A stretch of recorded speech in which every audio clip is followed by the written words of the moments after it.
充电介绍。充电时需将车辆停稳并关闭 Power 键，打开车辆右侧的充电口盖，打开充电口保护盖。您可以使用随车配备的便携充电枪，或是通过固定的充电桩对车辆进行充电作业。不论使用何种充电设备时，都必须保证要可靠接地。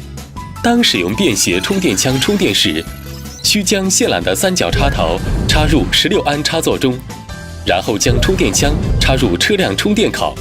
当使用充电桩充电时，请将其配套的充电枪插入车辆充电口，并遵循充电桩厂商的操作说明。充电过程中，充电口 LED 状态指示灯会点亮，充电过程中绿色灯会闪烁。当充电完成时，绿色灯常亮；当充电出现故障时，红色灯常亮。当然，你也可以从仪表中查看相关的状态，仪表中会以图文形式对充电状态进行显示。确认正常充电后，方可锁车离开。注意：1. 本车型不支持直流快充。2. 为了保证人身财产安全，必须使用合格充电枪或者充电桩对车辆进行充电。如采用家庭插座对车辆进行充电，请使用16安以上的插座，严禁使用飞线对车辆进行充电。3. 当外界温度过高或过低时，都会影响充电效率。最佳充电环境温度为10摄氏度至40摄氏度。当温度高于45摄氏度时，请停止充电。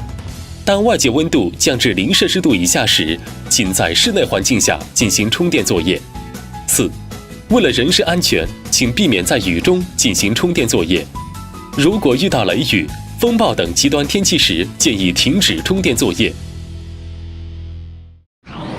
尾门逃生开关。知豆第3设有尾门逃生开关，使用此功能进行逃生时，您可以将座椅放平，用机械钥匙或其他工具撬开尾门应急锁孔盖，然后将手伸入应急锁孔，拨动解锁手柄的同时推开尾门，完成尾门开启动作。